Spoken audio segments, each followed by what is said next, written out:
మీ అందరికీ మన ప్రభువును రక్షకుడైన యేసుక్రీస్తు పరిశుద్ధ నామమున ఉదయకాల శుభం తెలియజేస్తున్నాను. దేవుని యొక్క మహాకృపను బట్టి వాతావరణము అనుకూలంగా లేకపోయినా మరి మనకి వర్షాలు అవసరం. మరి దేవుని కృప ద్వారా మరి ఉదయకాలం దేవుడు మన నడిపించాడు. మరి ఈరోజు చదవబడిన వాక్య భాగం ఇప్పుడు మరి సహోదరు చదివింది ఇర్మియా గ్రంథం 30వ అధ్యాయము 17వ వచనం. వారు ఎవరినూ లక్ష్య పెట్టని సీమోననియు వెలివేయబడినదనియు నీకు పేరు పెట్టుచున్నారు. అయితే నేను నీకు ఆరోగ్యము కలుగజేసేదను, నీ గాయములు మాన్పెదను. ఇదే యెహోవా వాక్కు. మరి దేవుని యొక్క వాక్కు, ఆయన వాగ్దానము మరి మనందరికి ఉన్నట్టుగా మనం చూస్తున్నాం ప్రియులారా. ఎందుకంటే the promise of God healing and restoration. దేవుని వాగ్దానము స్వస్థత ఇస్తుంది, పునరుద్ధరిస్తుంది. కనుక ఈ వాగ్దానం మనకు ఉంది కనుక ఈ వాగ్దానం మనం ఎత్తిపట్టుకొని మనం కూడా ప్రార్థన చేసుకుంటూ ఉండాలి. ఎందుకంటే ఇశ్రాయేలు యొక్క చరిత్ర మనం చూస్తే ఇర్మియా ప్రసంగంలో మన ఇర్మియా ప్రవక్త ప్రవచించాడు. ఆ యొక్క చారిత్రక నేపథ్యం మనం చూసినప్పుడు ఇశ్రాయేల్ జాతి గొప్ప కల్లోలం ఏర్పడింది. వారు చేసేటువంటి మరి దేవునికి ఇష్టమైనటువంటి పనులు కాకుండా దేవునికి అయిష్టమైన పనులు చేస్తూ వాళ్ళు దేవునికి దూరం అయిపోయి వాళ్ళు దేవుని ఆరాధించక, నిజ దేవుణ్ణి ఆరాధించక మరి ఇతర దేవుళ్ళను వాళ్ళు ఆరాధిస్తున్నట్టుగా మరి దేవునికి కోపం వచ్చి వారిని బబులోను చెరలోకి పంపించాడు. వాళ్ళని ఈ బబులోను చెరలోకి వెళ్ళినప్పుడు వాళ్ళు ఎంతగా ఆడ బాధపడ్డారో మన ఇర్మియా గ్రంథము 30వ అధ్యాయము 12వ వచనం నుంచి మనం చూస్తే, యెహోవా ఇలాగు సెలవిచ్చున్నాడు, నీ వ్యాధి ఘోరమైనది, నీ గాయము బాధకరమైనది, నీ పాపములు విస్తరింపగా శత్రువు కొట్టినట్లు నీ గొప్ప దోషమును బట్టి నేను కఠిన శిక్ష చేసి నిన్ను గాయపరిచి ఉన్నాను. ఎందుకు దేవుడు గాయపరిచాడు? ఎందుకు దేవుడు కఠినపరచబడాడంటే, ఎందుకు దేవుడు వారికి వ్యాధి కలుగు చేశాడంటే మరి వారి యొక్క కఠినమైన మనస్సు. ఆ కఠినమైన మనస్సు దేవునికి అయిష్టమైన జీవితం జీవిస్తున్నటువంటి వారు ఆ రీతిగా ఉన్నారు కనుక దేవుడు వారికి ఏం చేశాడు? ఘోరమైన వ్యాధి గాయములతో వాళ్ళని బాధించాడు. వాళ్ళని ఎక్కడ బాధించాడంటే బబులోను చెరలో ఉన్నప్పుడు వాళ్ళు ఎంతగా ఏడ్చారో, దుఃఖించారో, బాధపడ్డారో అవన్నీ తెలుసు ఆయనకి. అందుకే తర్వాత అంటున్నాడు 15వ వచనంలో, నీ గాయము చేత నీ వంచదవేమి, నీకు కలిగిన నొప్పి నివారణ కాదు, నీ పాపములు విస్తరించినందున నీ దోషములన్నిటిని బట్టి నేను నిన్ను ఇలాగూ చేయుచున్నా. నువ్వు దోషములు, నీ పాపము దాన్ని బట్టి ఇలాగూ చేయుచున్నా అనే మాట. మనం కూడా మన జీవితాల్లో దేవునికి అయిష్టమైన జీవితం మనలో ఉంటే, ఒకవేళ పాపం అనేది ఉంటే దాన్ని దేవుని ఎదుట మనము పశ్చాత్తాపడాలి. ప్రభా నన్ను క్షమించయ్యా, నేను తెలియక చేసినా తెలిసి చేసిన ఈ తప్పుని క్షమించయ్యా అని మనం ప్రార్థన చేసుకోవాలా. కనుకనే ఇక్కడ అంటాడు, ఇక్కడ ఎప్పుడైతే ఆ దేవునికి ఇష్టమైన వాళ్ళనే దేవుడు కొన్నిసార్లు శిక్షిస్తాడు. ఎందుకు శిక్షిస్తాడు? సరైన క్రమంలోకి రావడానికి. సామెతల గ్రంథం ఒకసారి మనం చూస్తే, సామెతల గ్రంథము 3వ అధ్యాయము మనం చూస్తే 3వ అధ్యాయము 11-12 వచనాల్లో మాట ఉంది. 11-12, నా కుమారుడా, యెహోవా శిక్షను తృణీకరింపవద్దు, ఆయన గద్దింపు నాకు విసుకవద్దు. అంటే అన్నాడు, కుమారుడా యెహోవా శిక్షను నువ్వు తృణీకరించవద్దు, ఆయన గద్దింపు కూడా విసుక్కోబాక. ఎందుకంటే తండ్రి తనకు ఇష్టడైన కుమారుని గద్దించు రీతిగా యెహోవా తాను ప్రేమించు వారిని గద్దించును. ఆయన ప్రేమించే వారిని గద్దిస్తాడు, ఆయన ప్రేమించే వారిని శిక్షిస్తాడు. ఆయన ఎలాంటి శిక్షణ? అది సరైన మార్గంలో రావటానికి, వారి తప్పు తెలుసుకొని వారి దోషములు, వాళ్ళ పాపములు వాటికి విడుదల కలగాలంటే దేవుని ఎదుట వాళ్ళు ఏం చేయాలా? అడగాల, దేవుని ప్రార్థించాలా. కనుకనంటాడు ఇక్కడ, తండ్రి తనకిష్టుడైన కుమారుని ఏ రీతిగా గద్దించునో ఆ రీతిగా యెహోవా తాను ప్రేమించు వారిని గద్దించును. తను ప్రేమించే వారిని గద్దిస్తాడు. కనుకనే హెబ్రీయులకు రాసిన పత్రిక 12వ అధ్యాయము 12వ అధ్యాయము 5-6 వచనాల్లో, నా కుమారుడా ప్రభు చేయు శిక్షను తృణీకరించకము. ప్రభు ఏ శిక్ష అయితే, ఏ శిక్షణ, ఆ శిక్షణ వద్దు మనకి. కరెక్షన్ అన్నమాట, ఆ డిసిప్లిన్. దానిలో మనం లేకపోతే మనం కొన్నిసార్లు ఇంకా పాపలు ఎక్కువ పడిపోతాం. కనుకనే వారిని ఆ రీతిగా శిక్షిస్తున్నట్టుగా ఆ శిక్షలో వాళ్ళు ఏ రీతిగా వాళ్ళు దేవుని తృణీకరించకుండా దేవుని వైపు తిరిగి ఆయన బిడ్డలుగా జీవించడానికి దేవుడు ఇష్టపడుతున్నాడు. ఎందుకంటే తన ప్రజలకు తాను చేయవలసిన గాయములను దేవుడు వర్ణిస్తున్నాడు. తన ప్రజలకి ఏ గాయం ఉందో, ఏ ఘోరమైన వ్యాధి ఉందో ఇవన్నీ ఆయన వర్ణిస్తున్నట్టుగా మనం చూస్తున్నాం. ఎందుకంటే ఎవరైతే వారు ఆ రీతిగా ఉన్నారో 16 వచ్చిన ఇర్మీయా గ్రంథము 30:16 అంటాడు, నిన్ను మృంగు వారందరూ మృంగివేయబడదురు, నిన్ను బాధించు వారందరూ ఎవడునో తప్పకుండా చెరలోనికి పోవుదురు, నిన్ను దోచుకుని వారు దోపుడు సొమ్మగుదురు, నిన్ను అపహరించిన వారందరినీ దోపుడు సొమ్ముగా అపహరించారు. అంటే నిన్ను ఎప్పుడైతే నేను ప్రేమిస్తున్నానో, మా శిక్షణకు నువ్వు ఎప్పుడైతే లోపడుతున్నావో అప్పుడు నేను నీకు విడుదల కలుగజేసి ఎవరైతే నిన్ను దోచుకున్నారో నువ్వు వారిని దోచుకున్నట్టు చేస్తా, ఎవరు నిన్ను అపహరించారో వారు అపహరించబట్టేట్టు చేస్తా. కనుక ఇవన్నీ దేవుని వాగ్దానాలుగా మనకున్న ప్రియమైన వాళ్ళరా. కనుకనే మనం చూసినప్పుడు మొట్టమొదట ఆ వాగ్దానం మనం చూస్తే అంటాడు ఏంటంటే, ఎప్పుడైతే ఇర్మీయా గ్రంథం 30:12-17 వచనాల్లో వచ్చి ఒక మాట చూస్తే మనము ఇశ్రాయేలుకు వ్యాధిని గాయములు ఎట్టొచ్చినట్ట, మనుషులు గారు బాగు చేయలేరు. ఎవరు మనుషులు బాగు చేయలేరు. వాళ్ళ గాయములు వచ్చినాయి, వ్యాధి వచ్చింది, అది ఎవరు మనుషులు బాగు చేయలేరు. అయితే యెహోవా వారికి వైద్యుడిగా ఉంటాడు. ఆయన ఒక డాక్టర్. కనుక ఆ బిడ్డలకి ఏమొచ్చిందో, గాయం ఏముందో, ఏ వ్యాధి ఉందో దాన్ని స్వస్థపరిచేది ఆయనే అని మనం తెలుసుకోవాలా. ఇర్మీయా గ్రంథం 3వ అధ్యాయము 22వ వచనం మనం చూస్తే, భ్రష్టులైన బిడ్డలారా తిరిగి రండి, మీ విశ్వాసము నేను బాగు చేసేదను, నీవే మా దేవుడివైన ఇక్కడ మాట.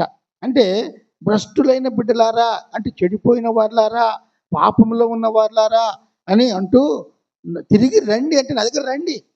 ఎప్పుడైతే మనం ఆయన దగ్గర తిరిగి వస్తామో అప్పుడు అంటాడు, మీ విశ్వాసము నేను బాగు చేసేదను. అప్పటి వరకు అవిశ్వాసంగా ఉన్నారు. దేవుని వైపు తిరిగితే మన విశ్వాసంలో బలపరచబడతాం.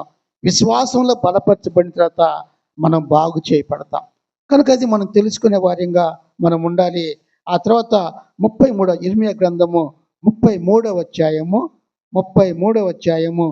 6వ వచనం చూస్తే 33వ అధ్యాయము 6వ వచనంలో మాట ఉంది, నేను దానికి ఆరోగ్యమును స్వస్థతను మరలా రప్పించుచున్నాను, వారిని స్వస్థపరుచున్నాను, వారికి సత్య సమాధానములు సమృద్ధిగా బయలుపరిచేదను.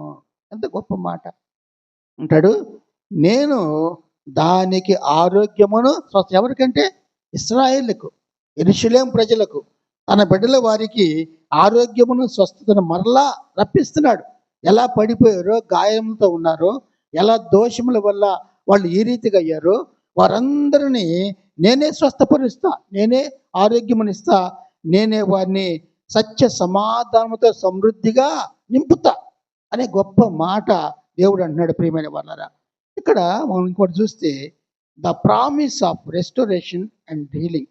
ఎక్కడైతే వాగ్దానం అనేది స్వస్థత మరియు పునరుద్ధరణతో కూడి ఉంటుంది. వాగ్దానం స్వస్థత, పునరుద్ధరణ. కనుక ఇక్కడ మనం చూసినప్పుడు ఏంటంటే ఆరోగ్యాన్ని ఇచ్చే దేవుడు ఆయనే. ఆయన ఒక వైద్యుడిగా ఉన్నట్టుగా, పరమ వైద్యుడిగా ఉన్నట్టుగా మనం చూస్తున్నాం. ఈ ఆరోగ్యాన్ని పునరుద్ధరిస్తానని దేవుడు ఇచ్చిన వాగ్దానము కేవలం శారీరకమైనదే కాదు, ఆత్మ సంబంధమైనది మరియు భావోద్వేగ పరంగా ఉన్నదన్నమాట. 2-3 రకాలుగా. అంటే దేవుడు ఇచ్చే ఆ యొక్క వాగ్దానము, ఆ వాగ్దానములో ఆయన ఏం చేస్తున్నాడు, నీ ఆరోగ్యాన్ని పునరుద్ధరిస్తా అంటాడు. ఆ పునరుద్ధరణ, ఆ స్వస్థత అనేది మనకి ఆధ్యాత్మికంగా ఉంటుంది, శారీరకంగా ఉంటుంది, భావోద్వేగం ఉంటుందని మనం తెలుసుకోవాలా. దేవుడు సంపూర్ణత మరియు శ్రేయస్సును తెస్తాడంట మనకి. సంపూర్ణత అంటే మనలో ఏ వ్యాధి అయితే ఉందో, బలహీనత ఉందో, ఏ అనారోగ్యం ఉందో దాని అన్నిటి నుంచి స్వస్థపరిచేవాడు కనుక దానివల్ల మనకి సంపూర్ణత మరియు శ్రేయస్సు ఉంటుంది. అంతే, కష్టం లేకుండా, బాధ లేకుండా మనం ఉంటాం. అలాగే దెబ్బతిన్నటువంటి మనం చూసినప్పుడు దెబ్బతిన్న వాటిని సరిచేస్తాడు. ఏదైతే గాయం అయ్యిందో గాయములు కూడా మాన్పే దేవుడుగా ఉన్నాడు. అలసి ఉన్న చోట శక్తిని కూడా ఇస్తానని చెప్తున్నాడు. మనం గాయమైతే, వ్యాధి వస్తే, బలహీనత ఉంటే మనం ఏం చేస్తాం? బాధపడుతుంటాం, అలసిపోతుంటాం. ఇవన్నీ ఈ అలసిపోకుండా శక్తిని ఇస్తానని దేవుడు వాగ్దానం చేస్తున్నాడు. కనుకనే ప్రియమైన వాళ్ళరా, నిర్గమకాండంలో 15వ అధ్యాయము 26వ వచనం అంటాడు, స్వస్థపరచు యెహోవాను నేనే. ఐగుప్తులో ఏ రోగములు మీకు రావంతే. ఐగుప్తులో ఎన్ని రోగాలు వచ్చినాయో, ఎన్ని తెగుళ్ళు వచ్చినాయో మీకు రాకుండా మిమ్మల్ని స్వస్థపరచు యెహోవాను నేనే అనే మాటని దేవుడు గొప్ప వాగ్దానంగా మనకిస్తున్నాడు. ప్రియమైన వాళ్ళారా, మనం ఒక్కసారి జ్ఞాపకం చేసుకుంటే మనకు బైబిల్లో 8,810 వాగ్దానాలు ఉన్నాయి. మొత్తం మీద 8,810 వాగ్దానాలు ఉంటే వాటిలో 7,487 వాగ్దానాలు సర్వ మానవాళికి అందరికీ చెందినవి. మనకందరికీ ఎన్ని? 7,487 వాగ్దానాలు. కనుక ఈ వాగ్దానాలు ఎన్ని ఉంటే వాగ్దానాలు అన్నీ మనకు వచ్చాయే.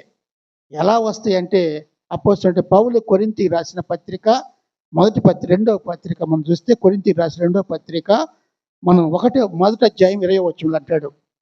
కొరింథీకి రాసిన మొదటి పత్రిక రెండవ పత్రిక రెండవ అధ్యాయము 20వ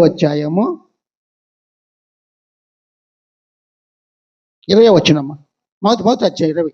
దేవుని వాగ్దానములు ఎన్ని అయినను అన్నీయు క్రీస్తునందు అవునన్నట్లుగానే ఉన్నవి గనుక మన ద్వారా దేవునికి మహిమ కలుగుటకై అవి ఆయన వలన నిశ్చయములై ఉన్నవి. చూడండి ఎంత గొప్ప వాగ్దానాలు.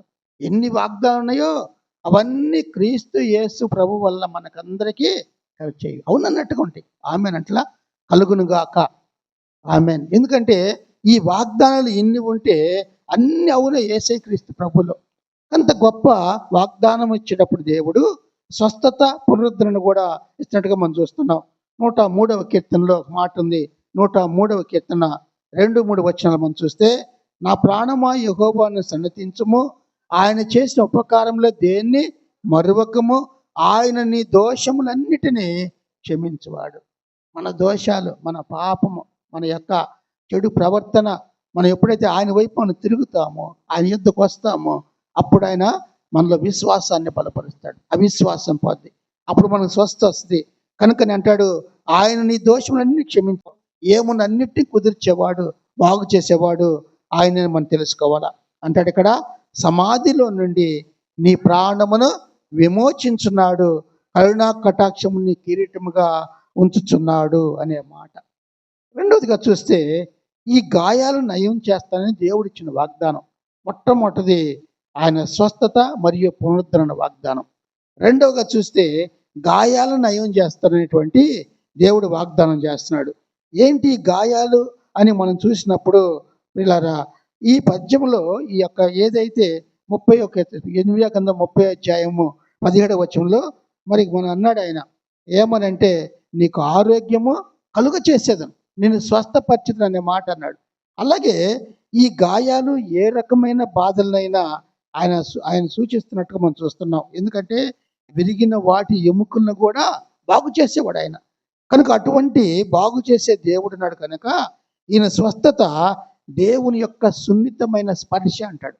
అంటే దేవుని సున్నితమైన స్పర్శ అంటే ఆయన అట్లా పట్టుకుంటే చాలు మనలో ఉన్న అనారోగ్యము, మనలో ఉన్న వ్యాధులు, మనలో ఉన్న బలహీనతలు, మనలో ఉన్నటువంటి ఏ అవయవమైన ఎముకలైనా స్వస్థపరచబడతాయి.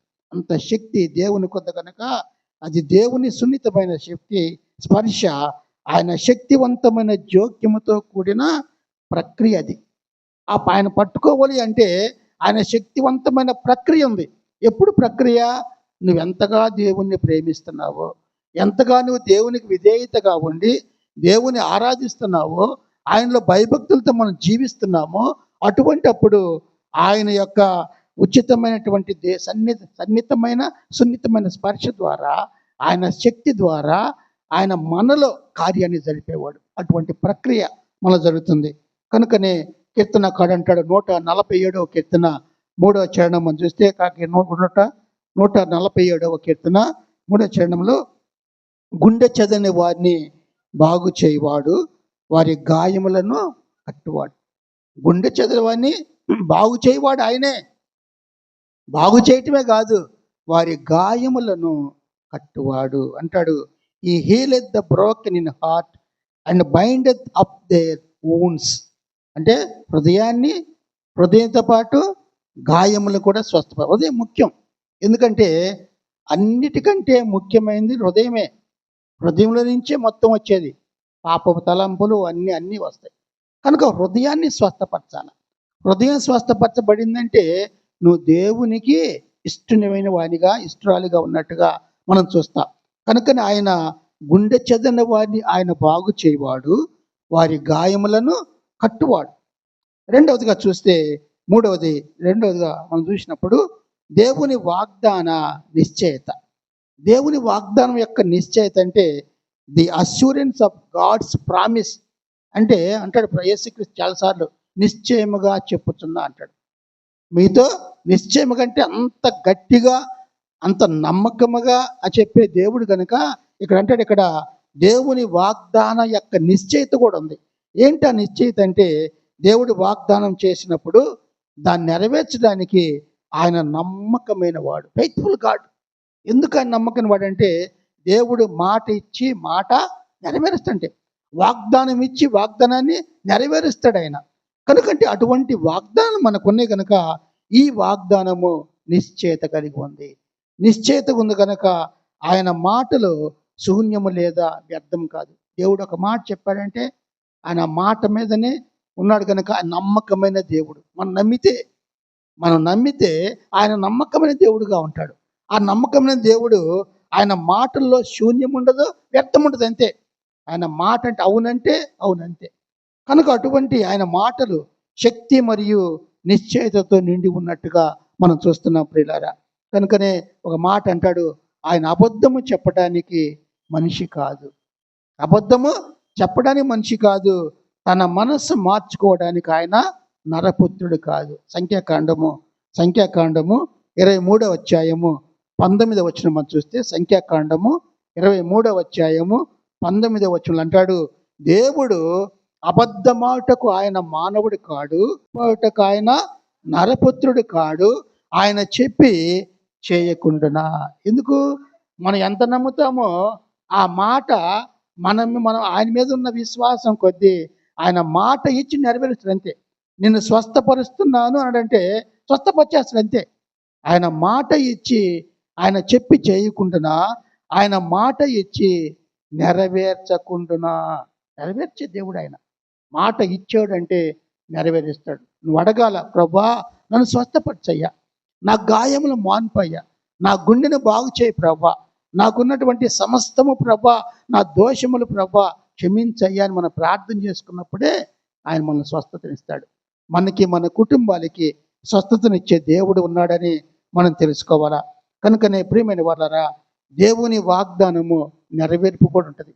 వాగ్దానం ఇస్తాడు, వాగ్దానం నెరవేరుతుంది. ఎందుకంటే దేవుని వాగ్దానాలను ఆయన పరిపూర్ణ సమయంలో ఆయన పరిపూర్ణ మార్గం నెరవేర్తాయి, అంతే. దేవుడు మనం అనుకుంటాం ఒక పని కాలేదు మనకు అనుకుంటాం, దేవుని చిత్తం కాదు. తర్వాత దేవుని చిత్తం ఉన్నప్పుడు దేవుడు మళ్ళీ నడిపిస్తాడు. ఆయన పరిపూర్ణమైన సమయంలో ఆయన పరిపూర్ణమైన మార్గంలో నెరవేరుతాయి. మనకు కూడా అంతే. మనం ప్రార్థన చేస్తున్నాం, మనం ఇన్నిసార్లు మనం దేవుని అడుగుతున్నాం, దేవుడు నాకెందుకు ఇవ్వలేదు, దేవుడు నాకెందుకు స్వస్థ ఇవ్వలేదు, దేవుడు నేను ఎందుకు బాగు చేయలేదు, దేవుడు ఎందుకు నాకు ఈ కష్టాలు ఇచ్చాడని మనం అనుకుంటూ ఉంటాం, ప్రార్థన చేస్తూ ఉంటాం. దేవుడు చూస్తూ ఉంటాడు. ఒక పరిపూర్ణమైన సమయంలో ఆయన వాగ్దానాన్ని నెరవేర్చేవాడు. అటువంటి నెరవేర్చే గొప్ప దేవుడు మనకున్నాడు ప్రియులారా. కొన్నిసార్లు మనం ఆశించినది సరిగ్గా రాకపోతే, మనం ఆశించింది కోరింది అది కాకపోతే మనం బాధపడుతూ ఉంటాం.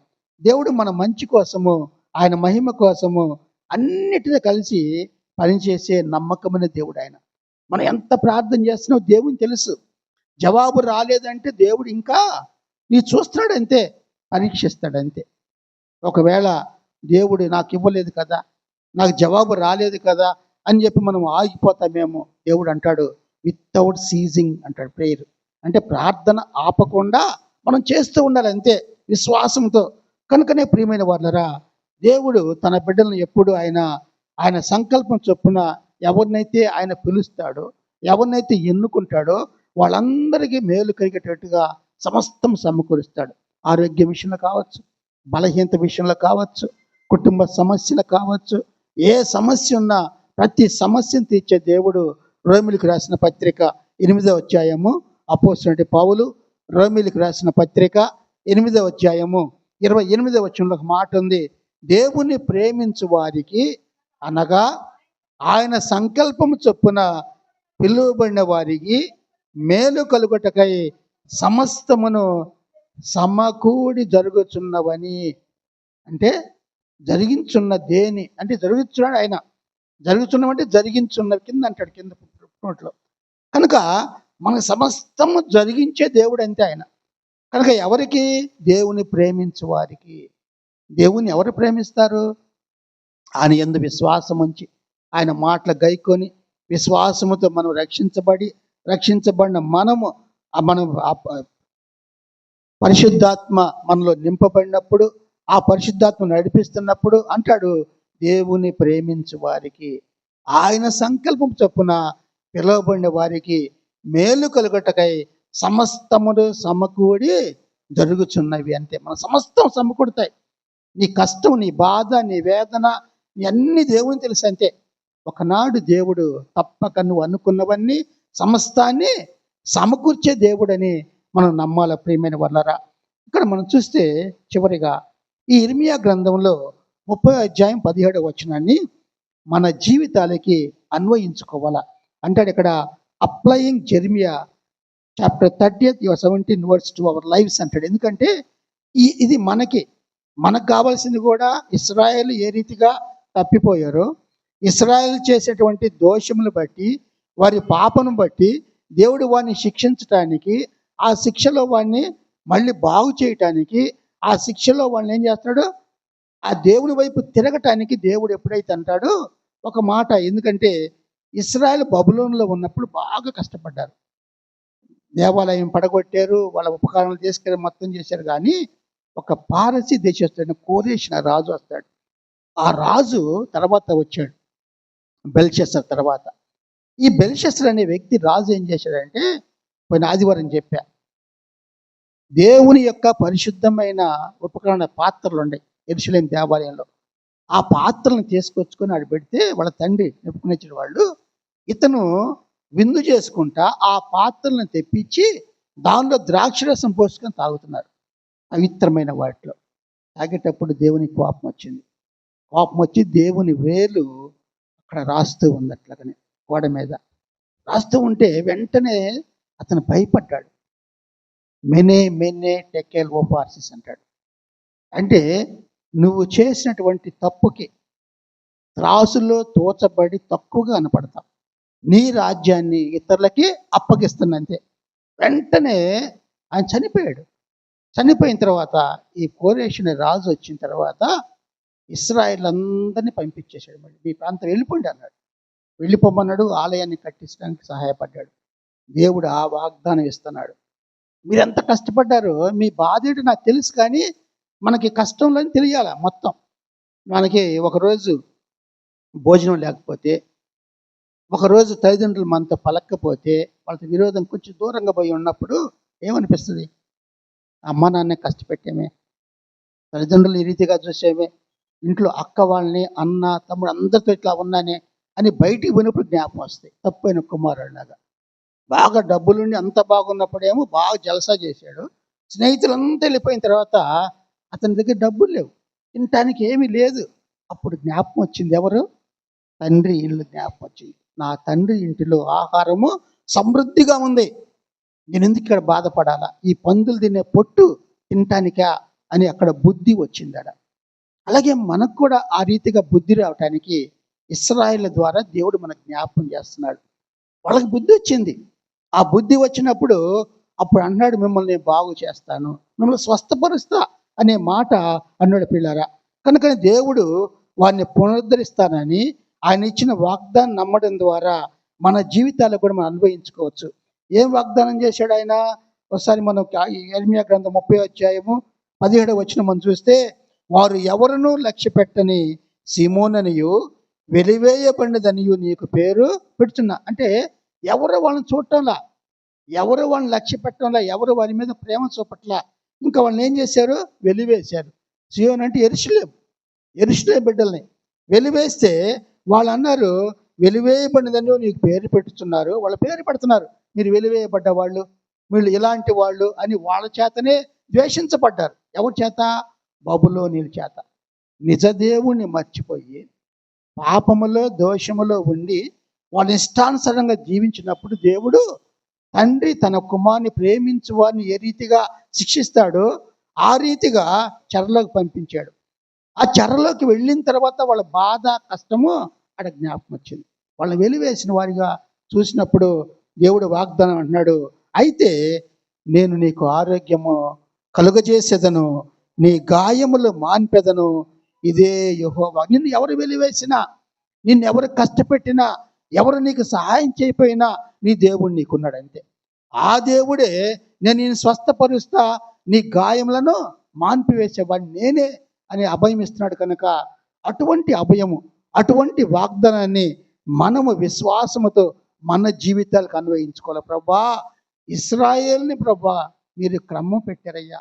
వారు శిక్షించినప్పుడు ఆ శిక్షణ ద్వారా వాళ్ళు మారు మనసు పొందారయ్యా.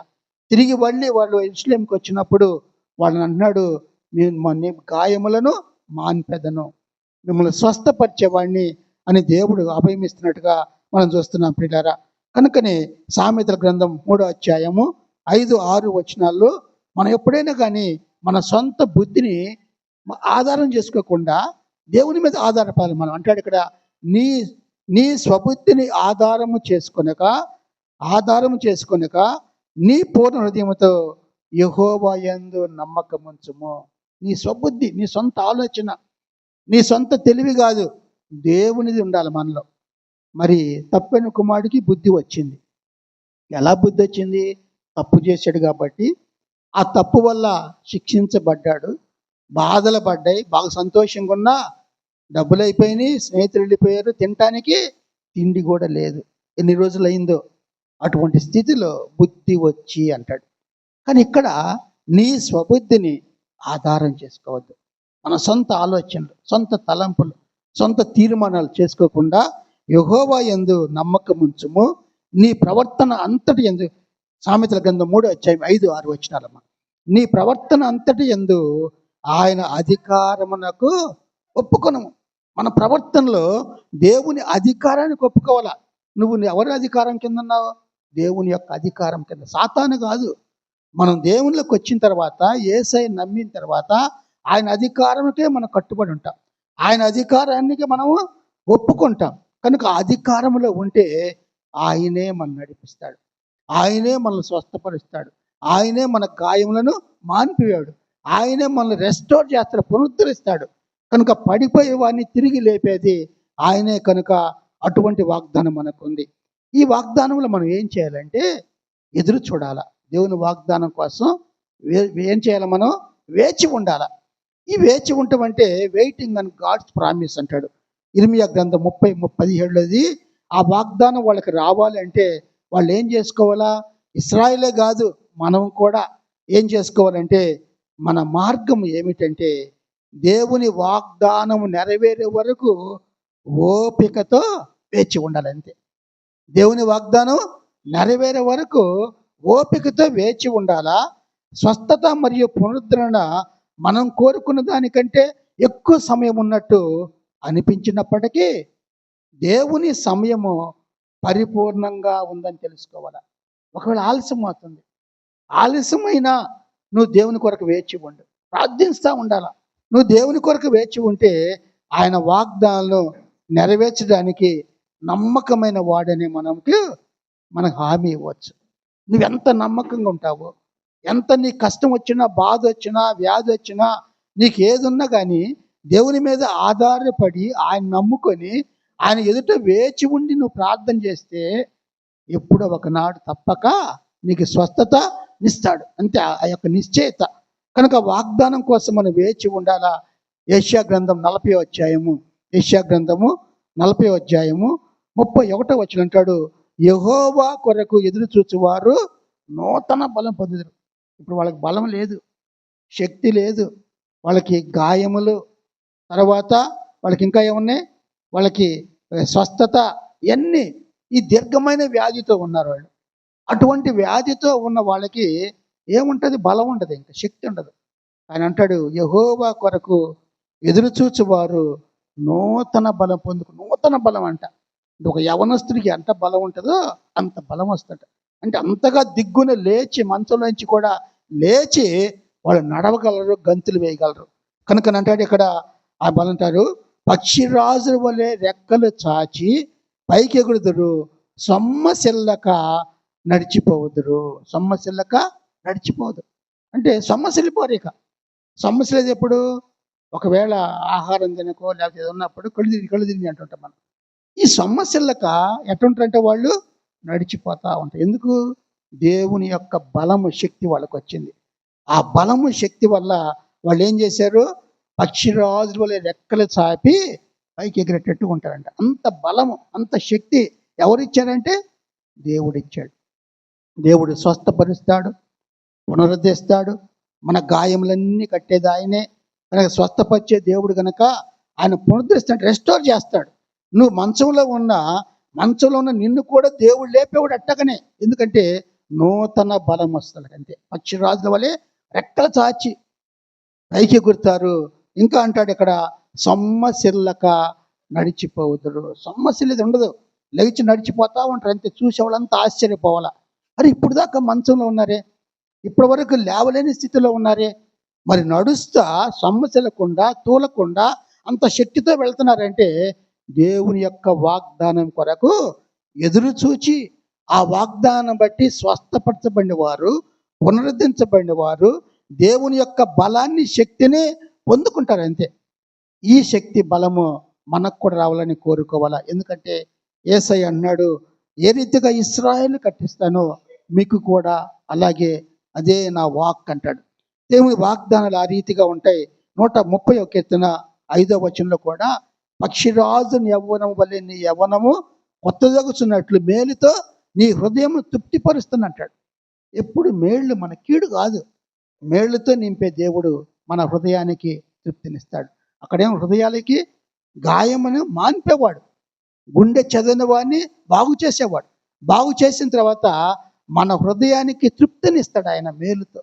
అటువంటి గొప్ప దేవుడు నీకు నాకు ఉన్నాడు కనుక, దేవా నీ వాగ్దానాలు ఎన్ని ఉన్నా అన్నీ అవునన్నట్టేనయ్యా. నా జీవితంలో ఇశ్రాయేలుకి ఏ రీతిగా మీరు ఆ వాగ్దానం ఇచ్చారో ఆ వాగ్దానం నాకు కూడా కావాలయ్యా అని మనం ప్రార్థన చేసుకోవాలా. ఈ మాట అంటున్నాడు ఇక్కడ, అయితే నేను నీకు ఆరోగ్యము కలుగజేసేదను, నీ గాయములు మాన్పెదను, ఇదే యెహోవా వాక్కు. నీకు ఆరోగ్యం కలుగజేస్తా, నీ గాయములు మాన్పేస్తా, ఇదే నా వాక్ అని దేవుడు అంటున్నాడు కనుక ఆ వాక్కును పట్టుకొని మనం కూడా ప్రార్థన చేసుకోవాలి. ప్రభా, నువ్వు వాగ్దానం ఇచ్చి నెరవేర్చే దేవుడు అయ్యా, నీ నెరవేర్పు, నువ్వు గొప్ప దేవుడు అని నేను నమ్ముతున్నానయ్యా. కనుక నా జీవితంలో, మా కుటుంబంలో ఈ వాగ్దానం నెరవేర్చయ్యా, స్వస్థపరచయ్యా, ఆరోగ్యము నీవయ్యా, మమ్మల్ని రెస్టోర్ చేయి, పునరుద్ధరించయ్యా అని అందరం ప్రార్థన చేసి తలలో వంచి ప్రార్థన చేసుకుందాం. అందరూ ఒకసారి తలలో వంచి, ప్రభా నాయన మీరు స్వస్థపరిచే దేవుడు నాయన, మీలో స్వస్థనది నాయన. నాయన ఎవరు సొమ్మసిల్లిపోతున్నారు, ఎవరు అలసిపోతున్నారు, ఎవరు శక్తి లేకున్నారు ప్రభా, అటువంటి వారి అందరికీ శక్తినిచ్చే దేవుడు ప్రభా. మేము నడవలేని స్థితిలో ఉన్నాం అనుకున్నారు, కానీ మీరు అలసిపోక సొలసిపోక నడిచిపోతారు అన్నారు. ఎందుకంటే మీ శక్తితో నింపబడ్డారు నాయన. మీరిచ్చే శక్తి అంత గొప్పది నాయన. మీ శక్తిని పొందుకొని ప్రభా, ప్రతి ఒక్కరి మంచాల నుంచి ప్రభా, లేవలేని స్థితిలో ఉన్నవారు కూడా లేచి నడుచుటకు మీ ఆ కార్యం జరిపించండి ప్రభా. గొప్ప దేవ, మీకే స్తోత్రములైనా. నువ్వు వాగ్దానం ఇచ్చి నెరవేర్చే దేవుడు కనుక మీ వాగ్దానం మీద నమ్ముచున్నాం ప్రభా. నమ్ముట నీ వలనైతే నమ్మువానికి సమస్తము సాధ్యమే. యేసయ్య అన్నాడు, ఆ వ్యక్తి ఒక బాలుడు, ఆ బాలుడు మూగ చెవిటి గల బాలుడు వచ్చి అక్కడ యేసయ్య దగ్గర, శిష్యుల దగ్గరికి వస్తే వాళ్ళు స్వస్థపరచలేకపోయినప్పుడు యేసయ్య అన్నాడు ఏమిటంటే, అయ్యా వీడికి మూగ చెవుడయ్యా, ఈయన సాతానుడు ప్రభా అగ్నిలోకి లాక్కొని వెళ్తాడయ్యా, పడిపోతాడయ్యా, ఉరుక్కక్కుంటాడు ప్రభా, స్వస్థపరుస్తావా అంటే, నమ్ముట నీ వలనైతే నమ్మువానికే సమస్తము సాధ్యమే, యేసయ్యకు సమస్తము సాధ్యమే. ప్రియమైన వాళ్ళరా, ఈరోజు మనకు దేవుడిచ్చిన వాగ్దానము, నేను నీకు ఆరోగ్యము కలుగజేసేదను, నీ గాయములను మాన్పెదను. ఇదే యెహోవా వాక్కు. మనకి దేవుడిచ్చిన వాగ్దానాన్ని మనం ఎత్తి పట్టుకొని మనం ప్రార్థన చేసుకుందాం. మనం ఎప్పుడు అలసిపోకుండా, సొలసిపోకుండా, నడిచిపోయే వారంగా, నూతన బలం పొందుకొని పక్షిరాజుల వల్ల ఎగిరే వారంగా ఉంటానికి మనం ప్రార్థన చేసుకుందాం. ప్రేమగల తండ్రి, దయగల దేవ, మీ అపారమైన కృపను బట్టి ప్రభా, ఈ ఉదయ కాలంలో మీరు మాతో మాట్లాడారు ప్రభా. మీ పరిశుద్ధ సన్నిధి ప్రభా మా మధ్యన ఉంచారయ్యా. మీకే స్తోత్రము ప్రభా. నాయనా ప్రభా, ఇశ్రాయేలుకు ప్రభా నాయనా, వారు ఎంత శోధనలో, బాధలో ప్రభా, ఆ యొక్క తండ్రి నాయనా, ఆ చెరలో బబులోన్లో ఉన్నప్పుడు నాయనా, వారి వేదనతో ప్రార్థించారు ప్రభా. వారిని మరలా తీసుకువస్తాను, వారికి ఆరోగ్యం కలుగు చేస్తాను, వారి గాయమును మాన్పుతానని ప్రభా మీరు వాగ్దానం ఇచ్చారు నాయన. ఈరోజు మా ప్రజలు కూడా, మా బిడ్డలు కూడా ప్రభా, మీ ప్రియమైన బిడ్డలు ప్రభా, దేవుని ప్రేమించు వారికి అంత మేలే, సమస్త మేలు జరుగుతుందన్నారు ప్రభా. అటువంటి నీ బిడ్డల తండ్రి మీ సన్నిధిలో ఇంకా రాలేని వారి ప్రభా గృహంలో ఉండి వింటూ ఉండగా నాయన, ప్రతి ఒక్కరిని లేవనెత్తండి ప్రభా నాయన. మీరే స్వస్థనిచ్చే దేవుడు కనుక మీ ఆరోగ్యం ఇస్తా అన్నావు తండ్రి, గాయములను మానిపేస్తా అన్నావు ప్రభా నాయన. ఎవరైతే నాయన ఆ నరములు, కీళ్ళు ఉన్నాయి ప్రభా నాయన, వాటిని కూడా బాగు చేస్తాను ప్రభా.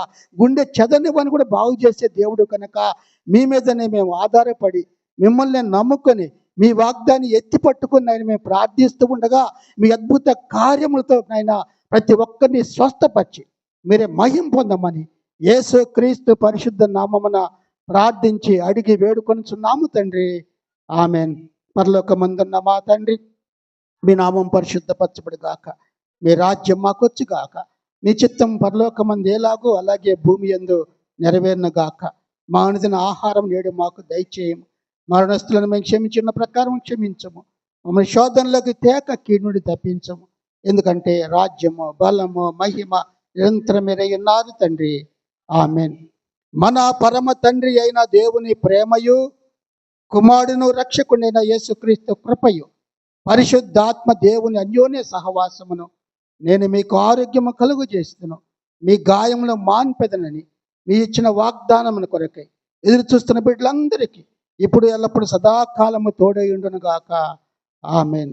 ఆమెన్. మా అందరికి వందనాలు. God bless you.